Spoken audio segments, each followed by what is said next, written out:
गलत निकला जो बचपन में सुना था, गलत निकला जो बचपन में सुना था। वफा का जुर्म मिलता है सजा नहीं, वफा का जुर्म मिलता है सजा नहीं। तेरे जैसा तेरे जैसा तेरे जैसा कोई हमको मिला नहीं।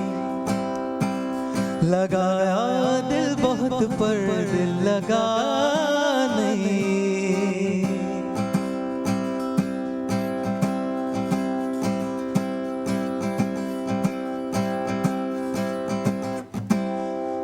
वो मुझको लग रहा था प्यार मेरा,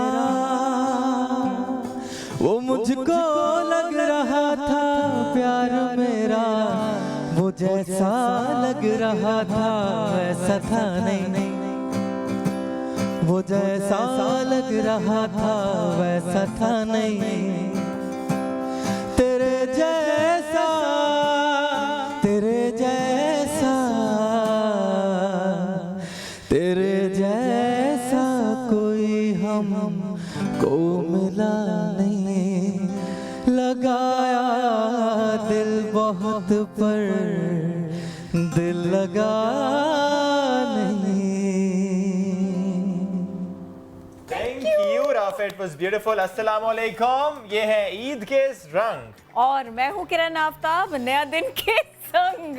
तो भाई मोहम्मद शोएब आ जाएं और आपकी छुट्टी नहीं है अभी, अब बहुत सारा हम आपसे गाना सुनेंगे। ये तो हमारे साथ रहेंगे, लेकिन और भी बहुत से जबरदस्त गेस्ट आज के शो में हमारे साथ होंगे। मेरा ख्याल है मैं उधर ही चला जाता हूँ। प्लीज इस तरफ आ जाएं क्योंकि आज वो सोफा हमने मुख्तस कर दिया है सिर्फ गेस्ट के लिए, मैं उसको नहीं छेड़ूंगा। ये ईद के रंग है और इस ईद के रंग में ना ईदी का तस्करा ना हो ऐसा मुमकिन नहीं है। तो बहुत सारे मौज़ूआत से और मेहमानों से आपका इंट्रोडक्शन करवाने से पहले और बातचीत करने से पहले हम ईदी की बात कर लेते हैं, क्योंकि ईद पर होता क्या है, सबसे ज्यादा एक्साइटमेंट मुझे तो आज भी ना ईदी की होती है। अब लेने वाली एक्साइटमेंट नहीं होनी चाहिए किरण, दोनों है। और हमेशा यही होता है कि मुझे तो कम से कम रकम भी चाहिए होती है और मैं उसमें हमेशा से खुश हो जाती हूँ, क्योंकि थोड़ा थोड़ा करेंगे। नहीं, मैं समझ रहा हूँ, मैं समझ रहा हूँ। शादी को वैसे भी ना ससुराल से आती है और शादी को पहली ईद है तो ज्यादा एक्साइटमेंट होती है। पूछूंगा तसल्ली से आपको ईदी पर क्या क्या आपको मिला। एनीवेज मैं शेयर कोई नहीं देने वाली, मैं लेकर रहूंगा। एनीवेज जी, ईद का ये मौका और अभी ना पार्टी बाकी है क्योंकि ज़ाहिर वीकेंड भी आगे है, तो मैं कह रहा हूँ इस बार ना ईद लंबी होती जा रही है तो एंजॉयमेंट बढ़ती चली जा रही है। और स्टिल अगर किसी के पास ईदी बच गई है, किसी ने अभी वो सारी की सारी ईदी खर्च नहीं की, यानी वो जो ईदी मिशन है वो अगर जारी है खर्च करने का भी और हासिल करने का भी, तो इस पर आज हम सबसे पहले बात करते हैं। क्योंकि बड़ों की जेबें खाली हो रही हैं, बल्कि मैं तो कहता हूँ खाली हो चुकी हैं, बट बच्चों का दिल भर नहीं रहा, ना ही ईदी लेने से और ना ही हल्ला गुल्ला करने से, मौज मस्ती करने से। वो कहते हैं आइसक्रीम हमने खा ली है, हम पार्क से हो आए हैं, पिकनिक मना रही है, but still we want something else. हमें कुछ और प्लान करना है ताकि हम इस ईद पे और एक्साइटिंग कर सकें। वैसे मजे के देखें फोटोज इस ईद पे बच्चे किस तरह एंजॉय करें, बच्चों की ही ईद होती है वैसे करें। सिर्फ खेल कूद नहीं, खाना पीना भी बहुत होता है। दिन भर खेलेंगे, झूले झूलेंगे और ईदी सारी की सारी यहाँ सर्व करेंगे नहीं। शाम में बाहर निकल सकते हैं, मम्मा पापा के साथ जा सकते हैं, आइसक्रीम भी खा सकते हैं। तो ईदी देना, ईदी लेना, ये एक चलन है, कई सालों से है, हमारे बचपन से भाई। और अभी भी हम बड़े एहतमाम से लिफाफे तैयार करते हैं, गिफ्ट तैयार करते हैं, अब तो बैग्स बनते हैं प्यारे प्यारे से। लेकिन रकम खास तौर पर नए नोट, कराते नोट, कड़क कर दे नोट, ये बच्चों को इकट्ठा करने का बहुत शौक होता है। मुझे देने और लेने का शौक आज भी है, लेकिन आज हम तफसील के साथ इस शौक पर बात करेंगे। इसका एक मैसेज है, हम बच्चों को क्या क्या कुछ इससे सिखा सकते हैं और हम किस बेहतर अंदाज में खुद भी कुछ सीख सकते हैं। यही सब कुछ अगर जानना हो तो एक मौजू शख्सियत होती है, उसका इंतखाब करना होता है। तो हमने आज दो शख्सियत का इंतखाब किया है इसी बात के लिए। इसी पर बात करेंगे। मजहबी स्कॉलर जुनैरा अंबर हमें ज्वाइन करिए, वेलकम टू नया दिन। साथ समद अब्बास, आप मोटिवेशनल स्पीकर हैं, आपको भी कहेंगे वेलकम। और सबसे पहले आपसे पूछेंगे आप लोगों की ईद कैसे गुजर रही है? अस्सलाम वालेकुम रहमतुल्लाह। जी बिल्कुल, ईद के मीनिंग्स ही हैं वो दिन जो खुशी का हो और जो रिपीट हो, बार बार आए। और स्पेशली मुसलमानों के लिए इसलिए भी ख़ास दिन है कि अल्लाह ताला ने इतनी बड़ी सआदत अता फ़रमाई, हमने माह रमज़ान मुबारक के रोज़े रखे और वो अजर समेटा जो लोग शायद कभी तसव्वुर भी नहीं कर सकते थे। तो अब उसी की सेलिब्रेशन है कि अब प्रैक्टिकल लाइफ में प्रैक्टिस कर ली है, मश्क कर ली है और अब उसको इम्प्लीमेंटेशन करना है अपने बाकी डेज़ में, उसकी तरफ बढ़ रहे हैं इंशाल्लाह। तो खुशी भी है यकीनन और कोशिश करेंगे कि बाकी लोगों को भी अपनी खुशियों में शामिल करें। अच्छा, इससे पहले कि हम अपने मौजू की तरफ आए ना, मुझे ज़रा क्विकली बताइएगा, ईदी लेना देना अभी भी सिलसिला जारी है? हाँ जारी है, ससुराल में तो लेनी पड़ रही है बट वैसे तो देनी पड़ रही है ईदी ओवरऑल। ठीक है, ये तो बड़ी अच्छी बात हो गई।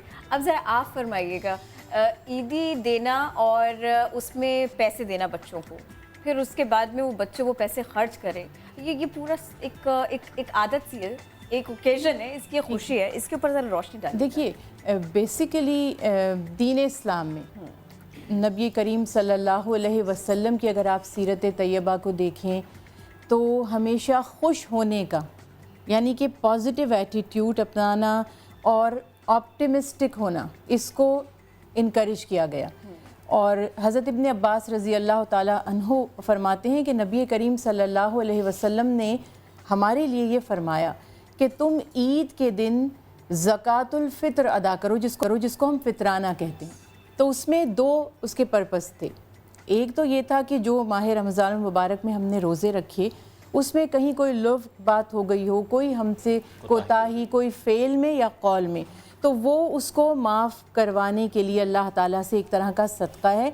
और दूसरा उसका रीज़न ये था कि वो मसाकीन जो हमारे आसपास हैं, जो लेस प्रिविलेज्ड हैं, जिनके पास वो अपॉर्चुनिटीज़ नहीं हैं खुशियाँ मनाने के लिए, जो अल्लाह ताला ने हमें अता फ़रमाई हैं, हमें भी अपनी खुशियों में शामिल कर लें। तो इसके हिसाब से सबसे पहले तो ईदी हमने ज़रूरतमंदों को देनी है। फिर मैं ये कहना चाहती हूँ कि दीन इस्लाम में ख़र्च करना सिर्फ़ मसाकीन पर ही अजर का बाइस नहीं है, बल्कि कमाल ये है कि अपने अहलो अयाल पर ख़र्च करना भी अजर व सवाब का बाइस है। तो इस हिसाब से बच्चों को ख़ास तौर पर इनकरेज करना, उनके अंदर मोटिवेशन पैदा करना कि किस तरह से ये ईद का दिन था। और मुझे इस चीज़ की कमी इसलिए महसूस होती है कि जब आप पाकिस्तान से बाहर होते हैं, वहाँ ये सब ट्रेडिशंस नहीं होते, हमें इसको मेंटेन करना पड़ता है, बनाना पड़ता है। बच्चों को खुद ही ईदी दे देनी पड़ती है अपने घर में। जब हम यहाँ थे तो घर से कम मिलती थी, बाहर से ज़्यादा मिलती थी। अब बच्चों के पास कॉन्सेप्ट ही नहीं है कि ये ईद क्या है और ईदी क्यों मिलती है। तो उनको इनकरेज करने के लिए गिफ्ट देना, और हदीस मुबारका भी है तहाद व तहाबू के मोहब्बत बढ़ती है हदिये तोहफे देने से, चाहे वो आपके ब्लड रिलेशंस हों उनसे, चाहे आपके दोस्त अहबाब हों, चाहे नेबरहुड है, इवन नॉन मुस्लिम भी जिनसे आपको लगता है कि उनके अंदर आप सिम्पथी देख रहे हैं इस्लाम के लिए, कुछ आप उनके देख रहे हैं कि माइल हैं, तो उन्हें भी तोहफे हदिये देना, स्पेशली अपने ऐसे ओकेजन्स पे उनको इंट्रोड्यूस करवाइए, ईदी दे दीजिए कि देखो हम मुस्लिम हैं और हम इस तरह से ये दिन सेलिब्रेट करते हैं। तो बहुत अच्छी बात है, इससे मोटिवेशन के लिए बहुत बेस्ट है। आई थिंक इसको इनकरेज किया जाना चाहिए। कुछ ट्रेडिशंस ऐसे हैं जो कभी कभी इस्लाम से उनका कोई ताल्लुक़ नहीं होता, लेकिन वो उनकी अगर आप नीयत सही कर लें तो आप यकीनन उसका अजर व सवाब पा सकते हैं।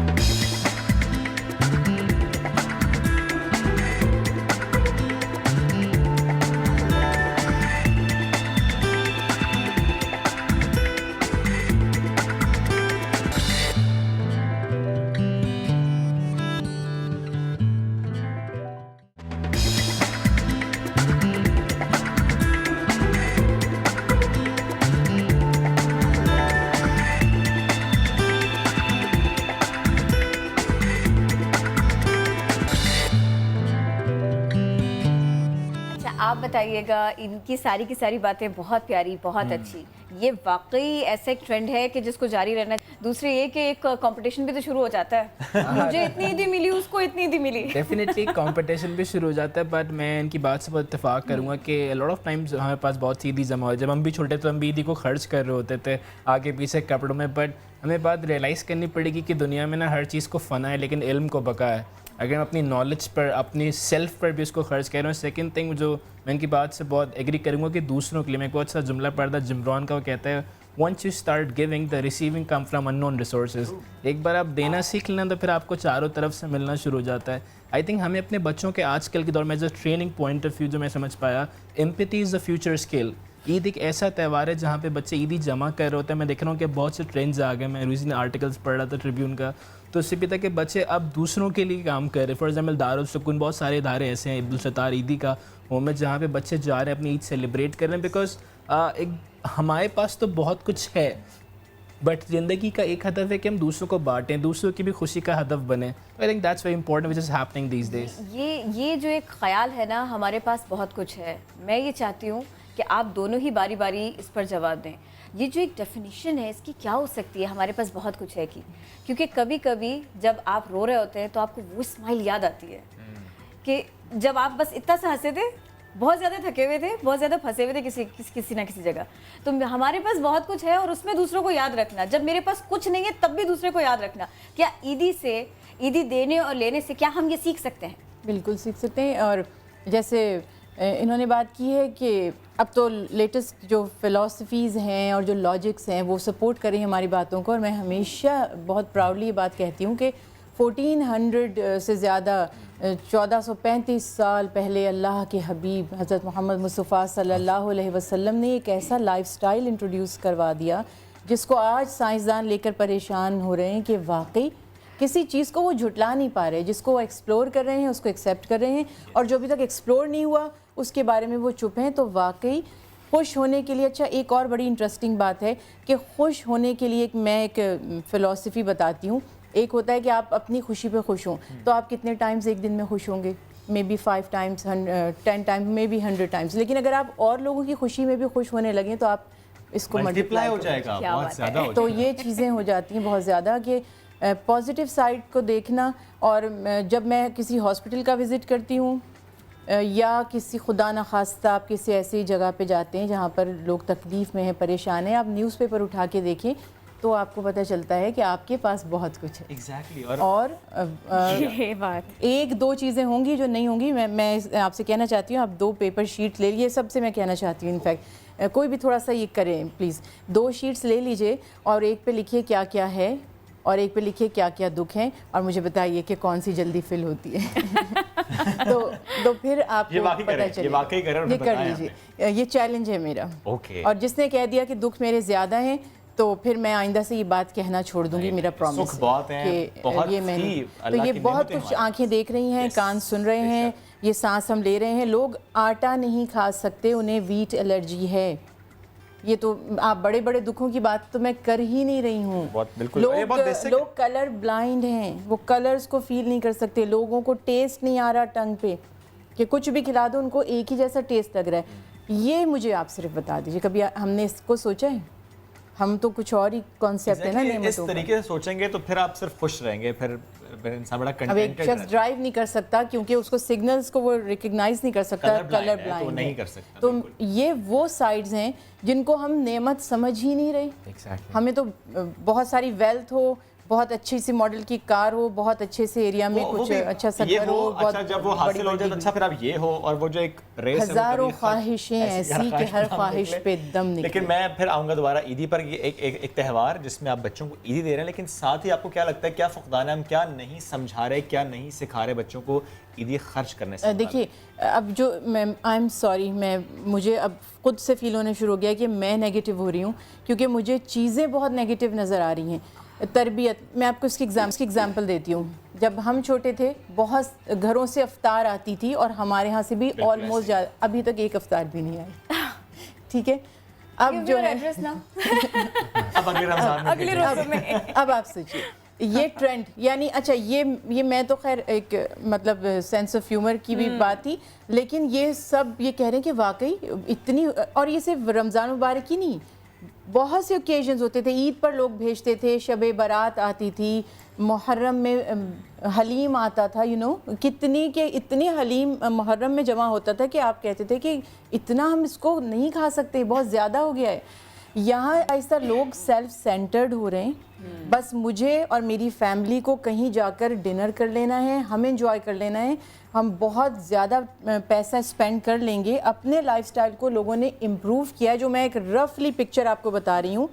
और जो खर्च करने के लिए और दूसरों के एहसास करने के लिए थोड़ा सा रुझान कम हुआ है। जो करने वाले हैं वो कर रहे हैं, वो सदका खाली पेट रहकर भी कर रहे हैं, मैं उनकी बात नहीं कर रही, लेकिन रफली जो आप बात करते हैं तो आपको सोसाइटी में ये चीज़ें कम होती हुई नज़र आ रही हैं। तो बच्चों को बताया जाए कि तुम्हें तो अल्लाह ने इतना अता किया है, और यकीन जानिए कि ये इतनी प्यारी ट्रेनिंग है। बच्चे को थोड़े से पैसे दीजिए ऐसे ही, और उसको बताइए कि ये मैंने तुम्हें दिए हैं, तुम इसमें से थोड़ा सा तुम इसमें से सदका करो, तुम्हें ये वापस मिलेंगे।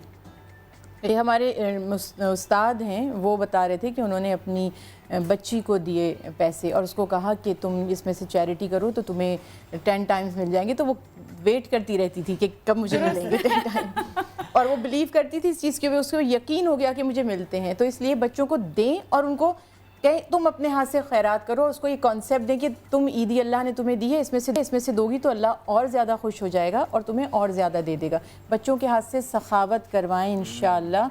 इंसानियत का दर्द उनमें पैदा करना है, यही इंसानियत है। अगर ये नहीं सिखाया तो अल्टीमेटली खुदा ना खास्ता कल को हम पर ही इसका बुरा असर आएगा। और ये वक्त की ज़रूरत है। समझ, आप हमें बताइएगा, ये ना जल्दी से ईदी मिल जाए और मैं भाग जाऊँ, इसमें ना तो ईदी देने वाले के पास इतना मार्जिन है, एग्जैक्टली है ना, बच्चों में जल्दी है, तो ये तो फिर हमें ही करना पड़ेगा, बड़ों को ही करना पड़ेगा ना। असल में बच्चों में जल्दी की वजह भी कि दौर इंस्टेंट ग्रेटिफिकेशन कहना, पहले ज़माने में एक बटन दबाएं करीम आ जाती है, बटन दबाएं दराज से जूता आ जाता है, तो समझते हैं कि ईदी भी फौरन मिल जानी चाहिए। हर चीज़ इंस्टेंट ग्रेटिफिकेशन। बच्चे आज भी वैसे ही दौड़े दौड़े आते हैं ना, जल्दी से नोट मिले में भागो। बट हमें समझना पड़ेगा कि ईदी जब हम दे रहे हो तो हमें इसकी फ़िलासफ़ी को डिफाइन करना थोड़ा ज़रूरी। फॉर एग्जाम्पल मुझे याद है कि हम बचपन में बोलते थे यार तुम्हारे पास कितनी जम, मेरे पास इतनी जम हुई। अब किसी के कज़न्स का बैकग्राउंड थोड़ा स्ट्रॉन्ग था, किसी के कज़न्स का बैकग्राउंड थोड़ा वीक था। मैंने एक रिसेंटली बहुत अच्छी फ़िलासफ़ी पढ़ी कि अपनी खुशी ना दूसरे के सामने मत ज़ाहिर करो, बिकॉज जब अपनी खुशी दूसरे के सामने ज़ाहिर करते हैं ना, तो जैसे ऑफिस में लोग सैलरीज छुपाते हैं,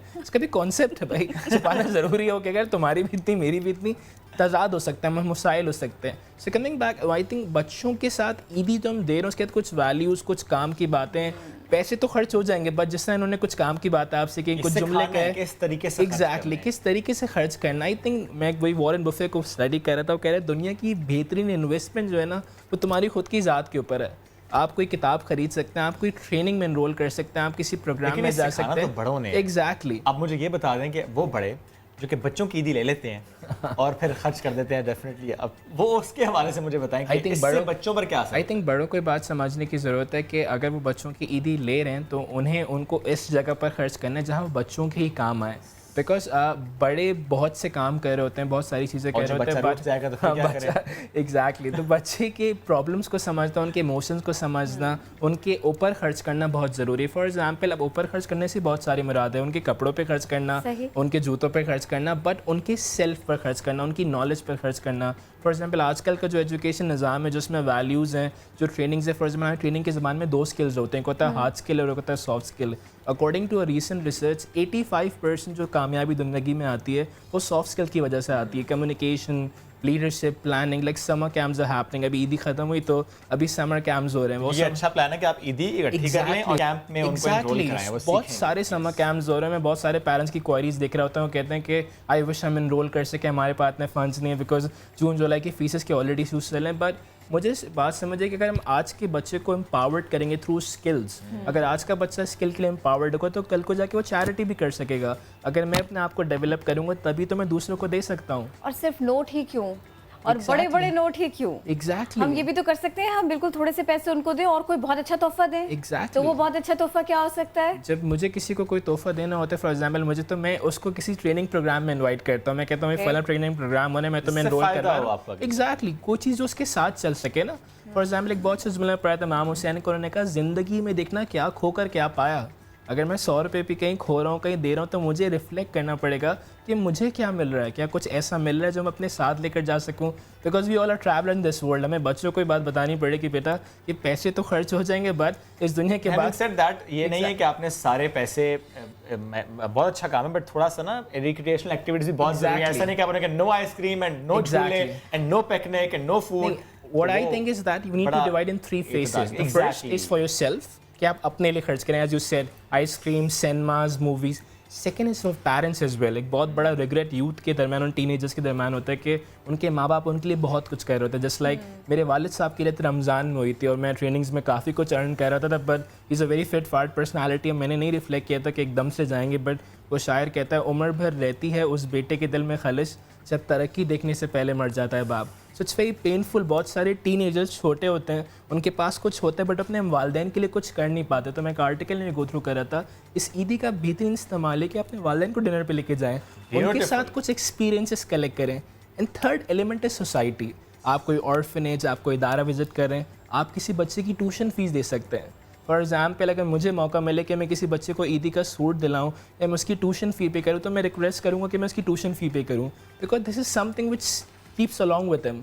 education is something which we need. According to UNDP report, Pakistan में 65% यूथ है और 65% में से 45% के पास एजुकेशन अफोर्डेबिलिटी नहीं है।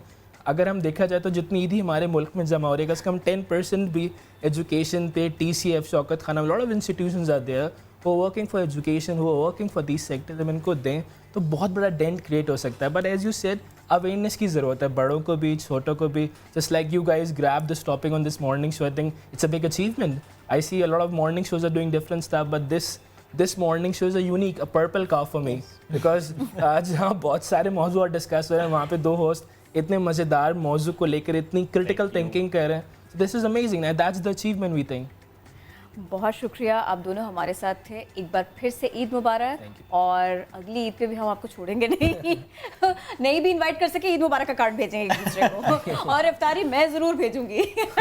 बहुत शुक्रिया, आप दोनों हमारे साथ थे। ईदी कौन किसको दे रहा है, हमने आज इसके ऊपर बात करने की कोशिश की। ईदी उनको भी दी जा सकती है जो अपने बहुत सारे बच्चों को ईदी देकर बैठे हो, थोड़े से पैसे उनको भी दिए जा सकते हैं, वो भी आई गेस हैप्पी होंगे। एग्जैक्टली, ये बड़ी अच्छी बात है किरण कि आप उन्हें फेज में डिवाइड करें, ईदी का कौन सा हिस्सा कहाँ पर खर्च करना है, ये आपने सिखाना है बच्चों को। Thank you. हमारे गेस्ट हमारे साथ मौजूद थे। क्विकली लेंगे ब्रेक और इसके बाद बात करेंगे जिन्होंने खाने पे हाथ कंट्रोल नहीं किया, उन्होंने अब क्या करना है।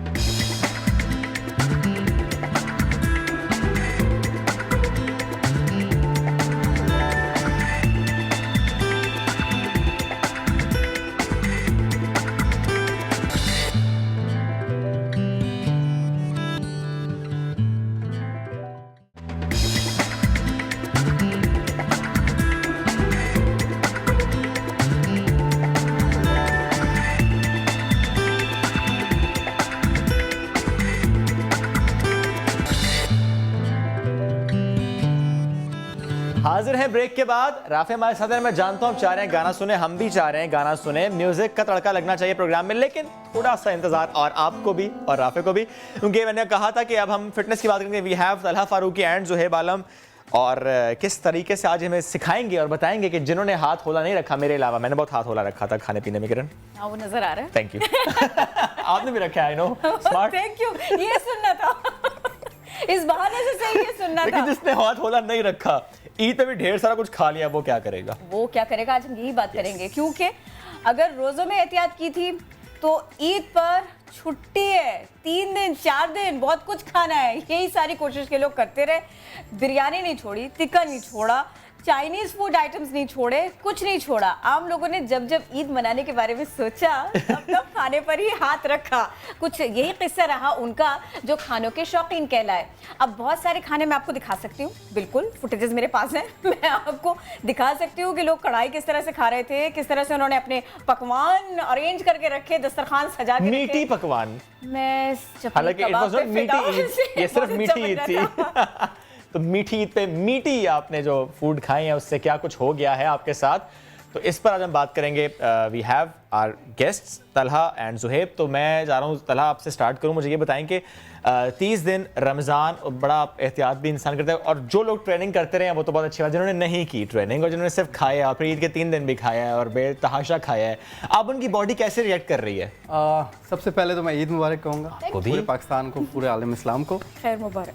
एंड सेकंड थिंग, बिल्कुल आप सही कह रहे हैं कि हम लोग रोज़ों के फ़ौरन बाद बल्कि फ़र्स्ट डे ऑफ ईद और इतना ज़बरदस्त तरीके से खाने शुरू करते हैं, और वाकई मीठी पकवान, मीट वाला पकवान, सही बोल रहे हैं, बहुत ज़्यादा खाना शुरू कर देते हैं। इनको मैं सजेस्ट करूँगा। इसी वजह से बहुत सारे लोगों के स्टमक डिस्टर्ब हो जाते हैं, फूड पॉइजनिंग हो जाती है। एक बहुत बड़ा टाइम था जो हम लोगों ने एम्प्टी स्टमक गुजारा, यस मतलब 15 डे का, घंटे डेली 15 घंटे 14 घंटे का। और जो पूरे रोज़े हम लोग गुजारे 29-30 दिन जो जितने थे, थिंग इज़ कि अब बॉडी रिएक्ट करेगी किसी और तरह से, क्योंकि वो उस टाइम के ऊपर डाइजेस्ट करना नहीं सीख रही। अब वो आहिस्ते आहिस्ते डाइजेस्ट करने पे आएगी। इस वजह से मैं इनको सजेस्ट करूँगा कि अगर आपने ज़्यादा खाना भी है इन केस तो उसको पोर्शंस में खाएं, छोटे छोटे पोर्शंस। यानी मेटाबॉलिज्म थोड़ा डिस्टर्ब हुआ है। डिस्टर्ब होता है, ऑब्वियसली डिस्टर्ब होता है, ये तो एक बिल्कुल नॉर्मल सी बात है, लेकिन उसके ऊपर बहुत ज़्यादा लोड डाल देना, क्योंकि वो एडजस्ट नहीं कर पाता एकदम। बॉडी कंपेटेबल होती है लेकिन इट विल टेक टाइम। बहुत जालिम लग रहे हैं आप। अच्छा वो जालिम तो लग रहा होगा। ट्रेनर्स वो कह तो रहे हैं नहीं, पोर्शंस में। मैं आपको बताऊं, बड़े फिर थोड़े से छोले, ट्रेनर अगर जालिम ना लगे तो वो ट्रेनर नहीं है। करते हैं उसमें आपका भी चपली कबाब का भी बड़ा दिल चाह रहा है। नहीं, ट्रेनर बड़ा चौड़ा अगर वाला। जालिम ना लगे ना तो फिर ट्रेनर नहीं है, सच्ची बात बताऊंगा। वो जुल्म करना तो आना चाहिए ना। अच्छा, अब फिर ये कि इतना तो हलाल है ना, fitness के जुल्म लिए- हलाल है इतना तो। इतना जुल्म हलाल है। ये हल्का फुल्का तो हल्का है। फुल्का तशद्दुद। हाँ, तो ये कहा जाता है कि भाई इट्स नेवर टू लेट। अगर आप ट्रेनिंग के लिए जा रहे हैं, अगर आप फिटनेस के लिए जा रहे हैं, तो अगर ईद पे मैंने 2 घंटा खाने का प्लान बनाया था तो मुझे 5 मिनट्स फिटनेस के लिए निकालने चाहिए। देखिए कह वर्कआउट दी बस इतने निकालने से ज्यादा नहीं, नहीं। नहीं, 5 क्यों? मिनट 5 मिनट कम क्या है। होता है? 5 मिनट 5 कम मिनट तो है। आपको उठने में लग जाएंगे। अगर आपने 5 मिनट ड्रिंक करा है तो आपको 2 घंटे फिटनेस करनी चाहिए एटलीस्ट। मैं आपको पाकिस्तान में मौजूद ऐसे सुस्त और Yes. काहिल वजूद लोगों से मिलवा सकती हूँ जो 2 घंटे इंतजार के बाद उस 5 घंटे के लिए भी तैयार नहीं होते। लेकिन कोई बात नहीं, बात सही- आप लोगों बात की सही कह आमद रहे हैं आप, बात सही आप कह लोगों रही की हैं। आमद का ना बाइस भी यही है कि आप बताएं आज हमें थोड़ा सा कुछ अगर करके भी दिखाएं तो अच्छा। हाँ, वो एक्चुअली अभी स्टार्ट करते हैं। कुछ चीज़ें हैं जो मैं टिप्स दे दूँ लोगों को। एक तो वाटर इनटेक ऑब्वियसली बढ़ाएं, लेकिन उसको भी एक्सीड नहीं करें। और ज़्यादा पानी पीना भी वो भी नुकसानदेह होता है। वो भी ऑब्वियसली मेटाबॉलिज्म पे बहुत ज़्यादा भारी होता है, उसको भी डाइजेस्ट करना बहुत मुश्किल हो जाता है। सही। और फिर ये भी कहा जाता है कि बहुत ठंडा पानी बहुत ठंडा पानी, ना पियो, देखिए उससे भी इन चीज़ों disturb से होता है इज्तनाब करें। जैसे ऑयली फूड हो गए, ये सारी चीज़ें हो गई, बहुत ज़्यादा एकदम खाना नहीं शुरू करते हैं। मैं इसीलिए कह रहा हूँ कि अगर नहीं, आपको आप मुझे बिरयानी पता अच्छी ना, लगी उनका है, बताया ना जिन्होंने खा लिया तो 3 दिन और उससे पहले 30 दिन। अब अगर खा लिया है तो अच्छा, मैं एक और चीज़ मैं आपको बड़ी काम की चीज़ बताने वाला हूँ। आप लोगों ने हमेशा सुना होगा कि खाने के बाद वॉक करनी चाहिए। Yes, yes. खाने के बाद वॉक नहीं करनी चाहिए।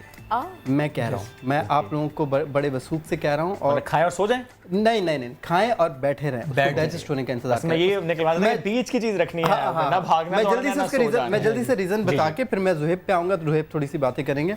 मैं उसके रीज़न बताता हूँ, क्योंकि हमारे जो ऑर्गन्स हैं जो डाइजेस्ट कर रहे होते हैं उनको उस वक्त ब्लड चाहिए होता है, वो डाइजेस्ट कर रहे होते हैं। जब हम वॉक करते हैं तो हमारे मसल्स में ब्लड सर्कुलेशन स्टार्ट हो जाती है, तो हमारे मसल्स को ब्लड फ्लो चाहिए होता है। तो जब वो उन ऑर्गन्स से हट के ब्लड जाता है हमारे मसल्स पे, तो उन ऑर्गन्स से को वो ऑर्गन्स जो डाइजेस्ट कर रहे होते हैं खाना छोड़ देते हैं। जब वो खाना छोड़ देते हैं हमें मतली आने शुरू जाती है, हमारी तबीयत इवन वॉक करने के बाद भी आपने लोगों को देखा होगा कि यार तबीयत ख़राब हो रही है, दिल भारी हो रहा है, दिल भारी हो रहा है, ये तो। अजीब सा feel और करते फिर हैं। बहुत देर बाद जाके कहीं उनको डकारें आनी शुरू होती हैं और फिर डाइजेस्ट होना शुरू होता है। ये कोई ना कोई फिर वो सिरप पीते हैं। द थिंग इज़ कि आपको बैठना होगा, थोड़ी देर बैठें, उसको डाइजेस्ट होने दें, उसके बाद वॉक करना शुरू करें। ठीक है। और जुहेब, और मैं बता दूं आप लोगों को, ये मिस्टर कराची भी रह चुके हैं माशाल्लाह। माशाल्लाह। अच्छा, मैं तला भाई की बात से बहुत सहमत करता हूँ और मैं आपको यही बात कहने लगा हूँ कि जैसे कि तला भाई ने कहा कि आप मील्स को एक साथ कंज्यूम ना करें, बेटर इसके इसको डिवाइड कर लें। चाहे आप बिरयानी खा रहे हो, चाहे आप चपली कबाब खा रहे हो, क्योंकि ईद है, ज़ाहिर सी बात है। इवन मैं एज अ ट्रेनर मैं भी कहीं ना कहीं चीट करता हूँ, बिरयानी मेरी भी फेवरेट है, तो मैं भी कहीं ना कहीं खा लेता हूँ। बट द थिंग इज़ कि इसको इस तरीके से खाया जाए कि आपकी बॉडी के ऊपर भी इसका इफेक्ट ना हो। आपका मेटाबॉलिज्म बहुत इंपॉर्टेंट है। आपके कार्बोहाइड्रेट, प्रोटीन, फैट्स, अगर आप इसको ज़्यादा एक साथ कंज्यूम करेंगे तो ये आपकी बॉडी में बहुत बुरी तरीके से इफेक्ट कर सकते हैं। Okay. तो आई सजेस्ट कि जो आप खा रहे हैं इसको पोर्शन वाइज खाएं। अच्छा, इस चीज़ को आप इस्लामिक पॉइंट ऑफ व्यू से भी लेके जा सकते हैं। देखिए, दीन इस्लाम में कहा गया है कि आप कम खाओ, ठीक है, भूख रख के खाओ। हाँ, बट ये नहीं कहा गया कि आप बार बार ना खाओ। आप खा सकते हो, एक साथ नहीं खाओ, क्योंकि एक साथ खाने से बीमारियां बढ़ती हैं, क्योंकि आपका मेटाबॉलिज्म बहुत लो हो जाता है, डाइजेस्टिव सिस्टम बहुत लो हो जाता है। आप खाने के बाद फ़ौरन से चलने फिरने लग जाते हो, जिसकी वजह से आपका डाइजेस्टिव सिस्टम पूरी तरीके से इफेक्ट। अच्छा, मुझे ये बताएं कि साथ साथ मैं चाहूँ डेमोन्स्ट्रेशन पे हम आ जाते हैं। Talha and Zuheb, for example, अब जिसने 30 डेज एक्सरसाइज नहीं की, आराम करता रहे, और उसके बाद मैं खड़ा हो जाऊं? प्लीज़ आप आ जाएं, खड़े हो जाएं, और वो 3 दिन में उसने खूब खाया पिए। अब ज़रा आप भी कह रहे हैं फ़ौरन चलना फिरना, एक्सरसाइज नहीं करनी, बट जो स्टार्ट कर रहे हैं after this Ramzan and Eid, तो वो किन एक्सरसाइज से स्टार्ट करें? देखिए, थिंग इज पहली चीज़ ये कि ड्यूरेशन वर्कआउट की कम रखें। एकदम कि अपने यार 1 घंटा वर्कआउट करना है, ठीक है। इस तरह वो बहुत कम वर्कआउट कर पाएगा, या अगर कर भी पाया तो दूसरे तीसरे दिन वर्कआउट नहीं कर पाएगा, क्योंकि मसल में सोड़ने से इतनी हो जाएगी। और ऑब्वियसली अब ब्रेन एंड बॉडी का कोऑर्डिनेशन नहीं बनेगा और वो हो सकता है कि हमेशा के लिए वर्कआउट छूट जाए। कोई फायदा देखें, इस तरह की डीमोटिवेशनल चीज़ें हम खुद कर लेते हैं अपने अरे साथ। आप जालिम से एक कदम आगे बढ़कर अब जी जी, खौफनाक बन चुके मैं हैं। इस वजह से खौफनाक बन गया। मुझे खौफनाक इसलिए बनना पड़ा क्योंकि मैं ऐसे लोगों को जानता हूँ, ऐसे लोगों को देख चुका हूँ। क्योंकि काफ़ी सारे हम cases लोग आए हैं हम हमारे लोग पास इस सिर्फ तरीके ट्रेनर नहीं है, हम लोग मोटिवेट भी करते हैं लोगों को। ऑब्वियसली द थिंग इज कि उनको हाथ पकड़ के अपने साथ लगवाना, उनके साथ बातें करना, फिर आहिस्ते आहिस्ते उनकी आदत डालना। उनकी आदत ख़राब इसी वजह से हुई थी, ख़त्म इसी वजह से हुई थी क्योंकि उन्होंने स्टार्ट किया और उनका कहना ये था कि यार हम 1 घंटा वर्कआउट करना चाह रहे थे, 1 घंटा वॉक करना चाह रहे थे, हमसे तो 10 मिनट नहीं हुई। मैंने कहा छोड़ो, जब 10 मिनट नहीं हुई तो शेख चिल्ली है ना, एक घंटे में काम तमाम करना है। गुड थिंग्स कम्स थोड़े से टाइम के बाद, थोड़ा सा टाइम लगता है। You have to wait obviously thing. अच्छा, मैं 5 चीज़ें बता दूँ। कंपोनेंट्स पहले बता देता हूँ बहुत जल्दी से। फिटनेस के कंपोनेंट्स क्या होते हैं? Aerobic, anaerobic, flexibility, endurance. उसके बाद आगे जाके ये भी बात करेंगे। मैं स्टार्ट कर रहा हूँ प्री वर्कआउट स्ट्रेचेस से बहुत ज़रूरी होते हैं। आप स्ट्रेचेस ज़रूरी नहीं है कि आप सिर्फ बॉडी बिल्डिंग करने जा रहे हो, आप वॉक करने जा रहे हो, आप कोई भी ऐसी एक्टिविटी करने जा रहे हो, स्विमिंग करने जा रहे हो, उससे पहले प्री स्ट्रेचेस जो डायनामिक स्ट्रेचेस हैं वो ज़रूरी होते हैं। क्यों ज़रूरी होते हैं? उसकी वजह है कि मैंने स्टार्ट कर दिया है, उसकी वजह है कि ब्लड सर्कुलेशन होना शुरू हो जाती है ऐसे ऐसे बॉडी के अंदर। ख़ास तौर पे हमारे जो जॉइंट्स हैं उसके अंदर ब्लड सर्कुलेशन होना शुरू हो जाती है क्योंकि हमारे जॉइंट्स स्टिफ होते हैं। तो ये ना हो कि हम कोई ऐसा काम, जैसे मैं कहूँ कि यार मैं स्टार्ट ही स्क्वाट से करता हूँ, जी स्क्वाट्स करना शुरू कर दिए, अब मुझे नहीं पता कि यहाँ ब्लड सर्कुलेशन हुई नहीं है, स्टिफ हुई पहले है। ब्लड सर्कुलेशन होनी चाहिए। आपने एकदम स्क्वाट्स किया और मसल स्पैज़म हो गया, लोअर बैक मसल स्पैज़म हो गया। द थिंग इससे पहले आपको डायनामिक स्ट्रेचेस करना बहुत ज़रूरी है। तो मैं डायनामिक स्ट्रेचेस स्टार्ट कर रहा हूँ। ये मुझे कोई भी फॉलो कर सकता है 10-20 सेकंड्स के अंदर। आज ईद का दिन है, अगर थक गए हैं खा खा तो के फिर घर पे वर्कआउट कर लें। नहीं खा के थक गए तो मेरा साथ दे दें। हाँ, क्योंकि मैंने भी जाके खाना है, मुझे भी फिर से भूख लग रही है। आप लोग वर्कआउट कराएं तो भूख लगनी है। ओके, यार आप कर सकते हैं ढेर सारा workout, I am sure. Anti clockwise और ये अपर बॉडी का सारा कर रहा हूँ अभी फ़िलहाल मैं। ये कोर का सारा ठीक है, कोर मूव हो रहा है। देखिए नेक मेरी स्ट्रेट है, बहुत सारे लोग नेक भी मूव कर रहे होते हैं लेकिन नेक में जर्क आ जाता है। नेक को स्ट्रेट रखना होता है, सिर्फ लोअर बॉडी, आपकी जो मिड पोर्शन है। थोड़ा सा अगर पीछे हो जाए तला, या थोड़ा सा पीछे, थोड़ा सा और पीछे। ओके, बस अब सही है। गिरा तो नहीं दीजिए। नहीं, don't worry. Okay, slow down, slow up. ये सबसे मुश्किल स्ट्रेच है क्योंकि हैमस्ट्रिंग हमारी बहुत स्टिफ होती है, बहुत बड़ा मसल है, हम यूज़ नहीं करते। कॉर्ड्स फिर भी यूज़ हो जाते हैं, हम लोग चलते हैं, लेकिन ये हैमस्ट्रिंग बिल्कुल यूज़ नहीं करते। तो हम इसको आहिस्ते आहिस्ते, और बहुत सारे लोगों को लोअर बैक में भी पेन होता है, तो इस वजह से मैं कह रहा हूँ कि मैं जब नीचे जा रहा हूँ मेरे हाथ हो सकता है कि ज़मीन से लग जाए, आप लोगों के नहीं बस जहाँ तक लग रहा है, जहाँ तक जा रहे हैं आप वहाँ तक जाएं। Slow down, slow up, down, inhale, up, exhale, down, inhale, up, exhale, down, inhale, up, exhale. Now फिर मूव कर रहा हूँ मैं साइड टू साइड, रिप्स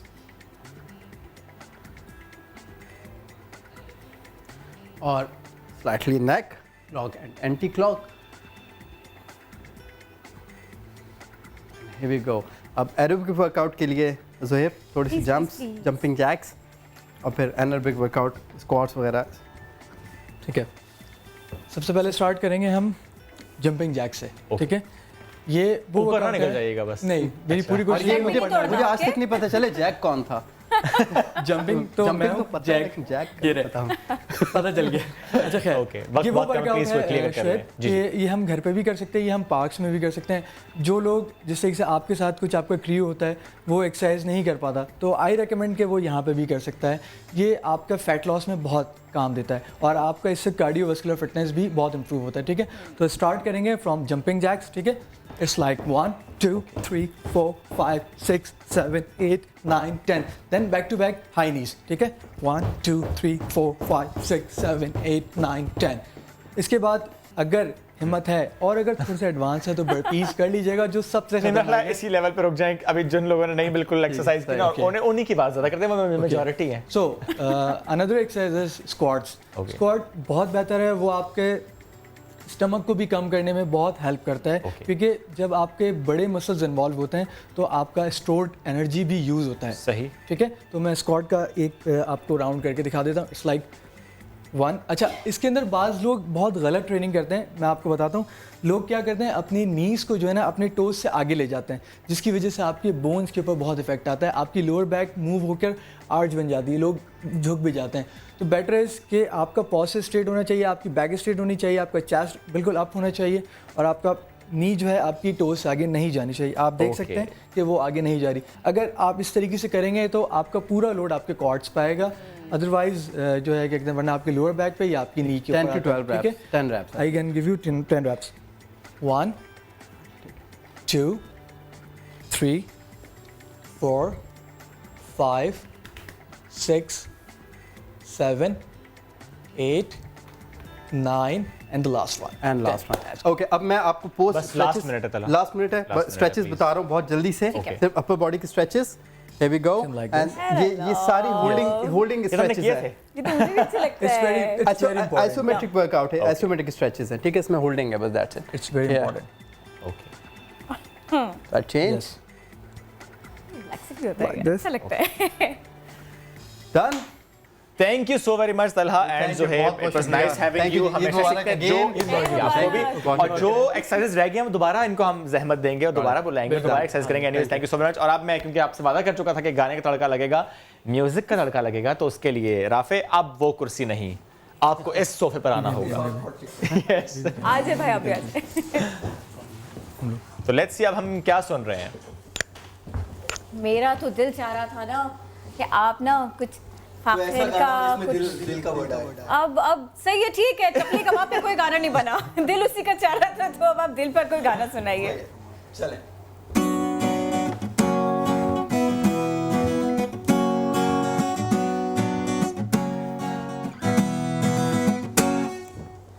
तुझको अपने संग लूं मैं, रंग ऐसा रंग लूं मैं, जान तुझ पे वार दूं मैं, प्यार मांगे प्यार दूं मैं, तेरा चेहरा और वो जुल्फे जा गई हर सू,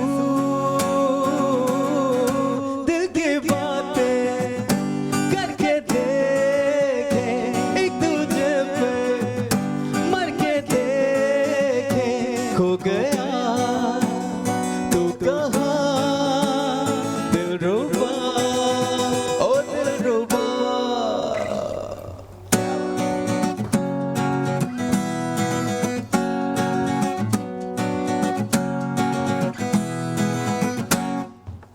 चांद में जो चांदनी है, केसुओं की रोशनी है, मेरे दिल की दिल लगी है, क्या वो मेरी जिंदगी है, तेरा चेहरा और वो जुल्फे छा गई हर सू, दिल की बातें करके देखे एक दूजे पे, मर के देखे दिल की बातें करके देखे एक दूजे पे, मर के देखे खो गया तू कहाँ, दिलरुबा ओ दिलरुबा। क्या बात। जबरदस्त। अच्छा, मैं इसमें कहीं मजा आ खो गया। गया ना, कहीं खो गए कि ईदी पे तो नहीं खो गए थे आप भी हमारे पहले ईदियाँ टॉपिक मिलती पे। कहाँ हैं? ईदिया को मिलती कहाँ है? वो भी यही बात कर रही थी ना, उन ट्रेडिशंस अब जरा कम हो गए, आप भी वही गिला बड़ों को कर रहे मिलनी हैं। चाहिए ईदियाँ। बड़ों को भी मिलनी चाहिए, मेरा भी, जब से बड़ी हुई हूँ मैं भी यही सोचती हूँ। तो छोड़े, आप सिर्फ देने की बात करें, ईदी आपने दी है तो थोड़ी सी मुझे भी दे दें। वैसे जी मैं लाया हूँ गाड़ी में। ईदी के ऊपर गाना सुनाए, छोड़ें गाड़ी वाली बात आप, वो हाँ हज़फ कर दी जाए। अच्छा, ईदी पे गाना? हाँ, ईदी पे गाना नहीं, ईदी पे गाना ईदी है के कोई? तौर पे गाना गाया मैंने। ईदी के तौर पे गाना के तौर है। पे ये जो चलेगा, गाना है ये आपने कहा है मैंने लोगों ईदी के के साथ तौर कसौटी खेल लेता हूँ। हमने भी कहा खेलो। एक और गाना प्लीज। अच्छा, सोच रहे हैं अभी। नहीं आप फरमाइश करेंगे? मैं ये चाह रही थी कि अगर इस बार आप कुछ अली जफर का सुना देते। अच्छा। दौलत पुजारी हुस्न व्यापारी, वादों के कच्चे हवा सवारी, दौलत पुजारी हुस्न व्यापारी, वादों के कच्चे हवा सवारी, चल दिल मेरे छोड़िए फेरे, ये दुनिया झूठी लोग लुटेरे, चल दिल मेरे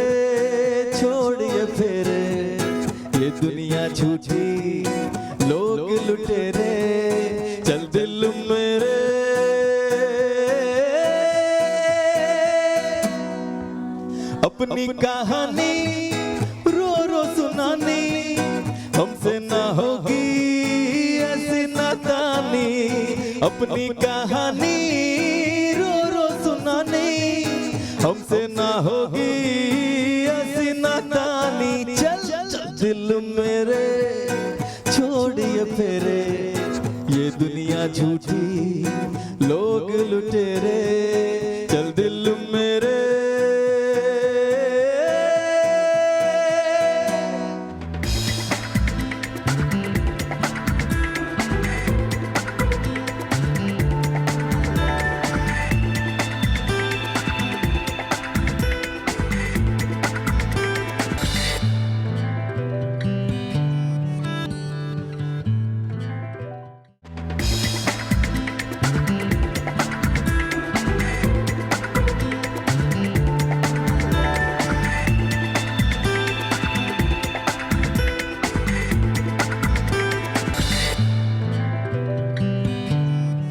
नया दिन में कहेंगे एक बार फिर खुशामदीद और ईद मुबारक भी। ईद मुबारक भी, और बच्चों के स्पेशली क्योंकि ईद है तो बच्चों की अब हम स्पेसिफिकली बात करेंगे।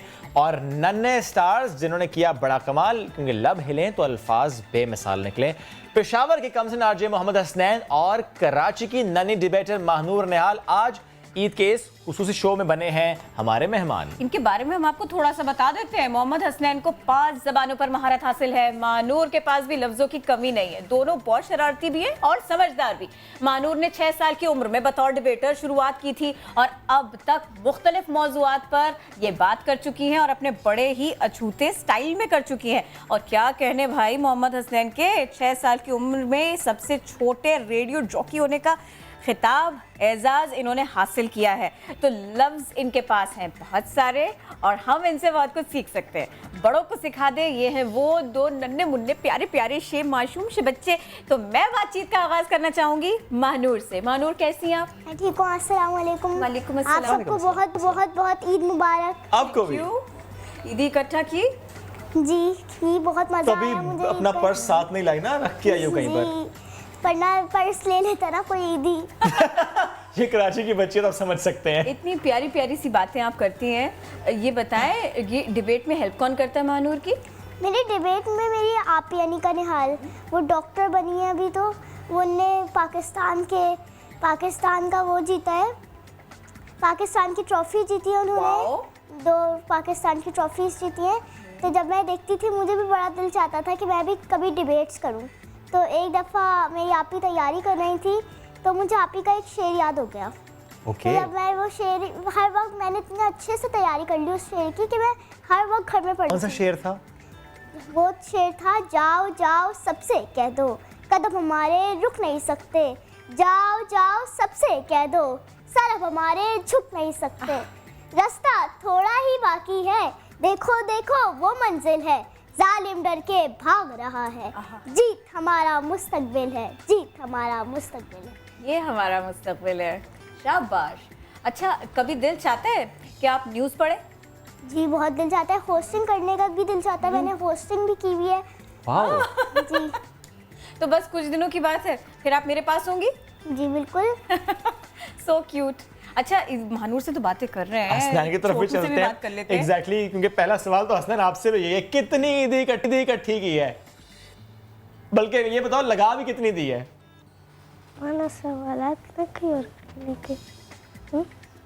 हसनैन, आपको आवाज आ रही है? जी, मुझे आवाज आ रही है। ओके, तो हसनैन मुझे ये बताएं कि ईद कैसी गुजर रही है? कितनी ईद इकट्ठी की, उसमें से कितनी लगा दी? जी, ईद मुबारक आपको। आपको और भी। साथ में ईद तो बड़ी अच्छी गई। ओके। और साथ में मैंने ज्यादा से ज्यादा तो सोचा है कि मैं गरीबों के लिए अपनी ईदी जो है गरीबों को दूंगा, ब्यूटीफुल।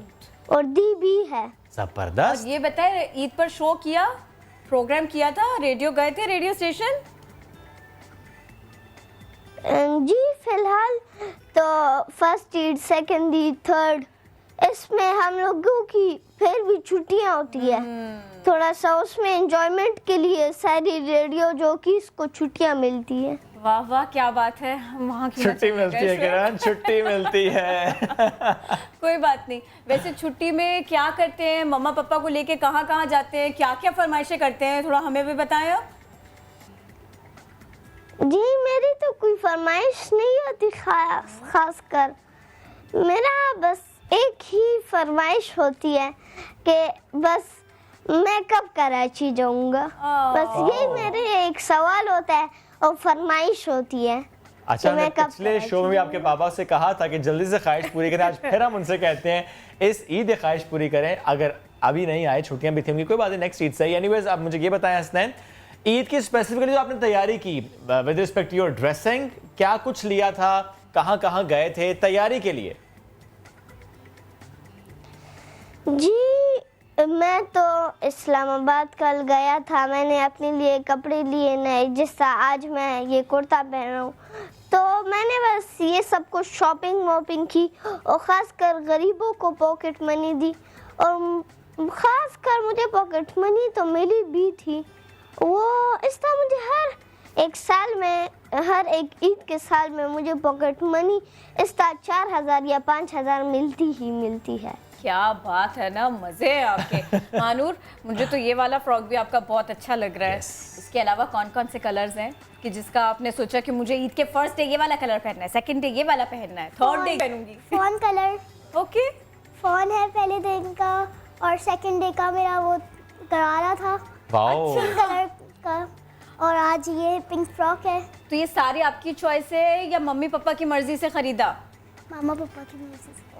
और आपने खुद नहीं कहा कि भाई मुझे, अच्छा चलिए मुझे ये बताइए, तीनों आउटफिट्स में से जो आपके तीनों कपड़े हैं ना, इनमें से कौन सा वाला ड्रेस आपको सबसे अच्छा लगा? सब अच्छे लगे, अल्लाह का नाम शुक्र है। बहुत प्यारी अल्लाह बात। ताला ने मुझे इतना बहुत प्यारी बात। सारा नवाजा।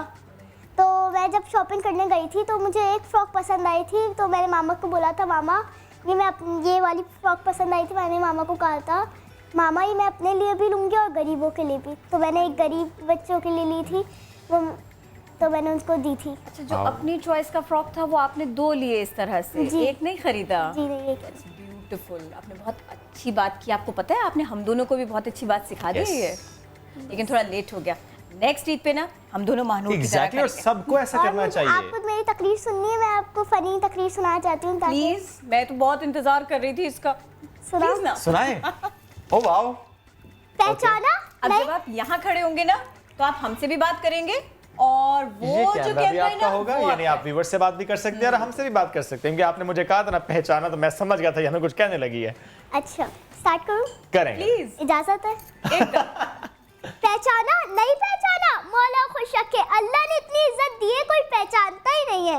हूँ मैं नटखट और नादान, कर दूं हर मुश्किल आसान, लफ्जों का हूँ एक तूफान, चेहरे पर भी है मुस्कान, हूँ तो मैं छोटी सी बच्ची, तंज़ो मज़ा का हूँ सामान, बानू निहाल मेरा नाम, हंसना हंसाना मेरा काम, जी हाँ हासिल महफिल, हूँ तो मैं एक छोटी सी बच्ची, पर हूँ मैं बड़ी सियानी, मेरी उम्र और मेरे कद पर मत जाइएगा, क्योंकि दुनिया पर जितना कोई मैंने किया है वो सच में अनबयानेबल है। मेरी अम्मी ने कल मुझसे बोला, बेटा तुम बड़े होकर क्या बनोगी? मैंने जरा मासूमियत और जरा शर्मा कर बोला, अम्मी दुल्हन। अम्मी ये सुनकर गुस्से हो गई। अम्मी ने कहा, तुम छोड़, तुम ऐसा करना, तुम डॉक्टर बन जाना। मैंने भी कहा, ना बाबा ना, मैंने नहीं बनना डॉक्टर। कुछ दिन पहले छोटे भाई को डॉक्टर के पास दिखाने गए तो डॉक्टर दवाई लिखने के बाद बोलते हैं, बच्चे को पानी देने से पहले उबाल लिया करें। अब आप ही बताएं, बच्चे को उबालेंगे तो बच्चा मर नहीं जाएगा? हद है, मैंने नहीं बनना डॉक्टर।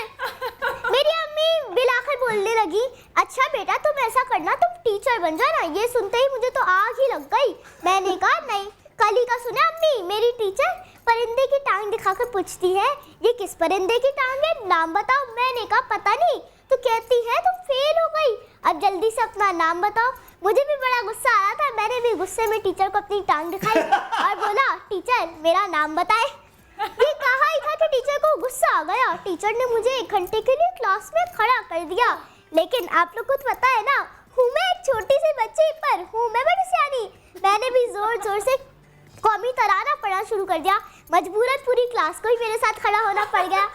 मेरी अम्मी तंग आकर बोलती है, अच्छा बेटा तुम खेल के मैदान में ही कुछ बन जाना, अब बताओ तुम्हें कौन सा खेल पसंद है? मैंने कहा अम्मी चील उड़ी कौवा उड़ा।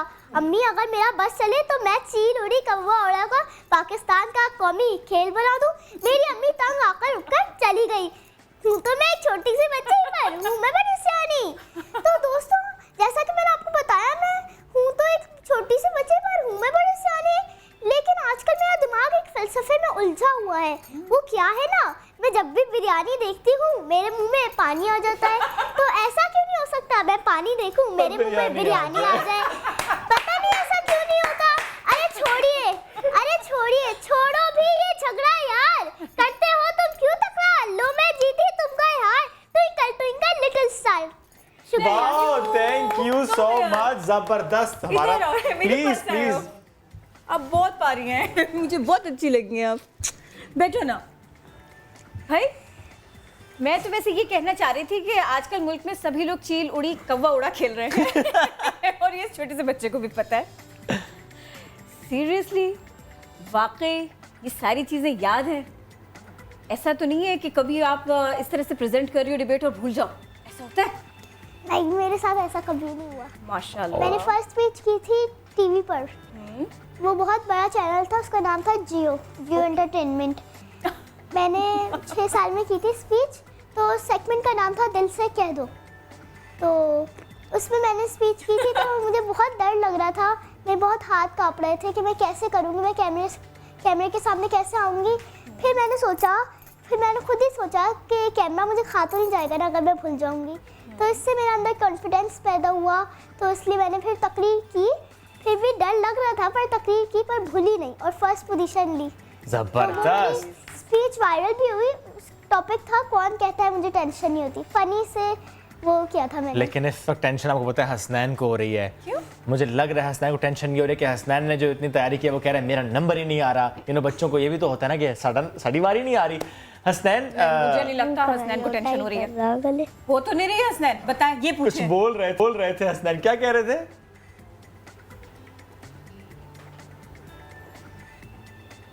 हसनैन नाराज हो गए हैं क्या? हेलो हसनैन। हसनैन नाराज हो गए। नहीं, नाराज नहीं, आवाज नहीं जा रही मुझे नहीं लगता हसनैन नाराज हो सकता। मुझे तो बहुत प्यारे लगे हैं। कोई बात नहीं, कोशिश करते हैं हसनैन को आवाज जाए। थोड़ी सी प्रॉब्लम हो रही है। हसनैन को आवाज नहीं जा रही। मानूर, क्या करें अब? उनको बोले कि वो हमारी आवाज़ सुने। उनको ये कह दे। जी, बड़ा क्विक सोल्यूशन था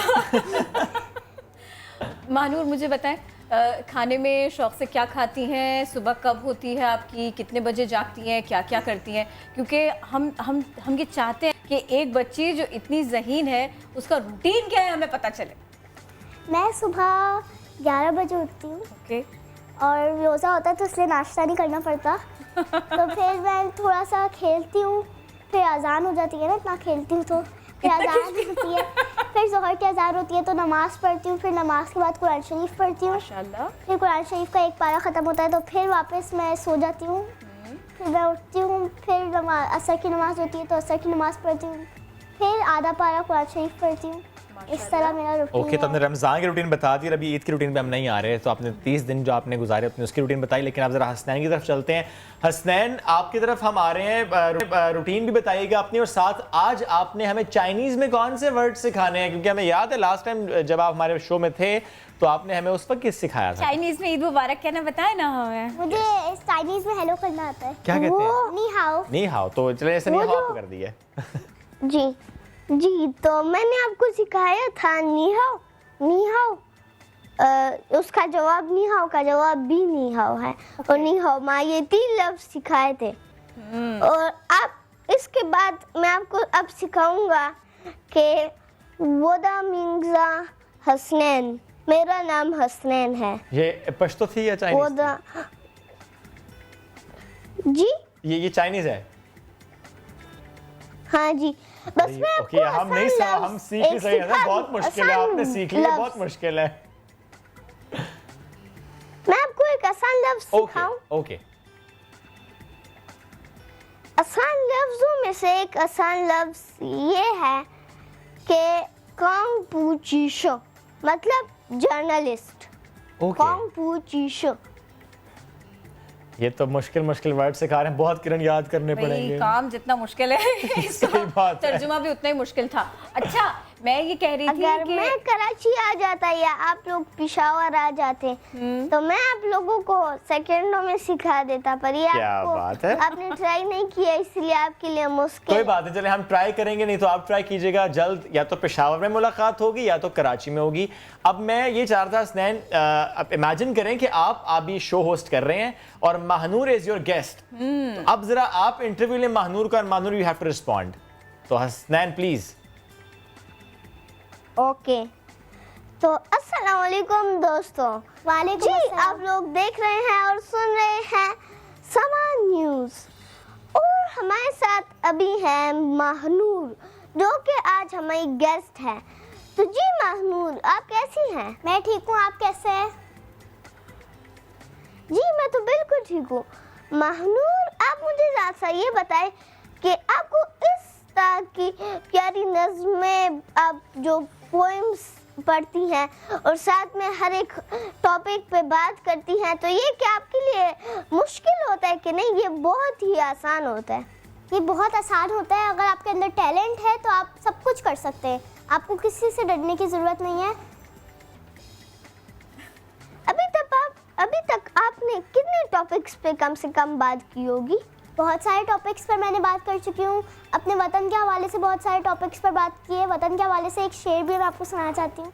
सुनाओ एक शेर। ए वतन तू मुझसे ले ले तू जो लेना चाहे, ये सर है ये धर है तू जो लेना चाहे, ये बू ये पेशा तू जो लेना चाहे, मगर इसके बदले तू खुद को बचा ले। ए वतन अपने बाहर फसीले बना ले, क्या बात। इन फसीलों की बुनियाद मुझसे उठा ले, मैं तुझको बचाते हुए जान दे दूं, मैं तुझको सजाते हुए जान दे दूं। शुक्रिया।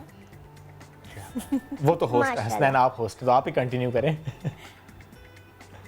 ओके, तो आप मुझे साथ में ये बताएं कि आप इससे अपने इस काम से मुतमईन है, और जब लोग आपके लिए दुआ करते हैं और लोग आपकी तारीफें करते हैं तो आपको किस तरह लगता है? मुझे बहुत अच्छा लगता है और बहुत खुशी होती है और बहुत मज़ा आता है कि मैं ये सब काम कर रही हूँ इतनी सी उम्र में। तो आपको क्या लगता है? आप क्या आप चाइनीज़ इस काम से मुतमईन हैं? क्या आप अपने काम से मुतमईन हैं? जो कुछ मैं अपने काम से मुतमईन हूँ। महानूर आप भी कुछ सवाल कर दें उनसे। मैं उनसे सवाल सवाल करें। आपने चाइनीज़ कहाँ से सीखी? क्या आप मुतमईन हैं? जी, आपने चाइनीज़ कहाँ से सीखी? मैंने जो है अपनी यूनिवर्सिटी से सीखी थी। आप यूनिवर्सिटी में पढ़ते हैं या स्कूल में? मैं यूनिवर्सिटी जाता था। आजकल तो मैं यूनिवर्सिटी जाता हूँ। पहले दिनों में मैं एकेडमी जाता था, तो एकेडमी में मैंने सीखा। तो आप इतनी जल्दी यूनिवर्सिटी जाने लगता है इतनी सी उम्र में? बहुत वंडरफुल बच्चे आज हमारे मेहमान, और अब ये मेहमान नहीं रहे, अब तो ये मेजबान बन गए। Exactly, thank you so very much Mahnoor, आपका भी शुक्रिया, और अल्लाह के नसीब बहुत अच्छे करे। बहुत प्यारी बच्ची और बहुत ज़बरदस्त बातें करती है, बहुत हंसाती है और बहुत अच्छे मैसेजेस भी देती है। इसके साथ Hasnain from Peshawar, I hope and wish कि जल्द आपसे मुलाकात हो, क्योंकि हर बार हम यही बात करते हैं कि मुलाकात होनी चाहिए, और आपसे हम वाकई चाइनीज़ सीखेंगे। जैसा किरण ने कहा ना, जिसका मुश्किल काम है जर्नलिज्म, तो उन्होंने मुश्किल साथ उसका ना चाइनीज़ तर्जुमा भी हमें बताया था। एनीवेज, अब ब्रेक का तर्जुमा क्या है मुझे ये तो नहीं पता, लेकिन मुझे ये पता कि हम ब्रेक की तरफ जा रहे हैं। शुक्रिया।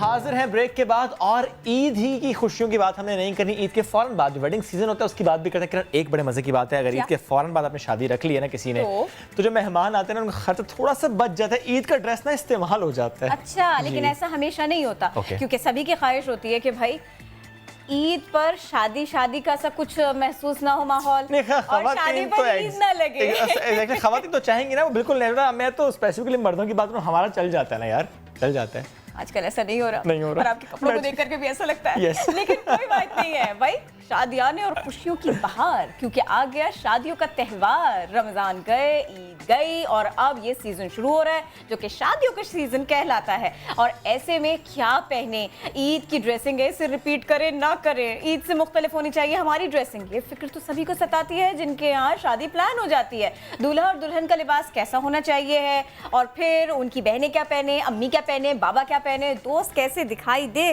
बहुत सारे सवाल।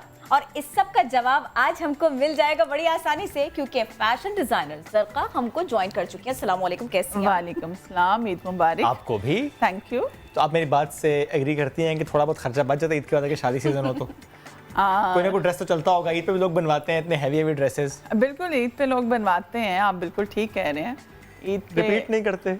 रिपीट नहीं करती खवातीन, मैं भी रिपीट नहीं करती, आप भी नहीं करती होंगी। मैं बहुत करता हूँ।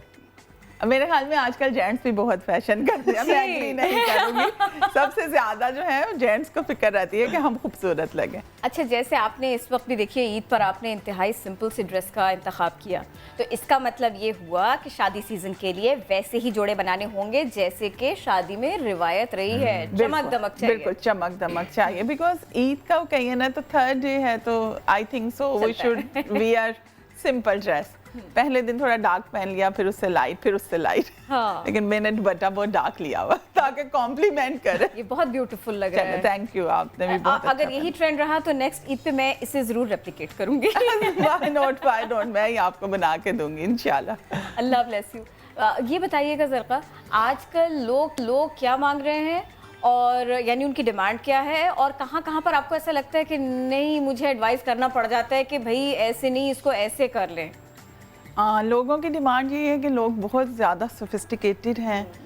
कुछ लोग होते हैं बहुत हैवी जोड़ा मांगते हैं, कुछ लोग होते हैं कि उनको शर्ट बहुत हैवी चाहिए, दुपट्टे की सिर्फ माथा पट्टी चाहिए। मैं ब्राइडल की बात कर रही हूँ, और लहंगे पे छोटा सा बॉर्डर हो।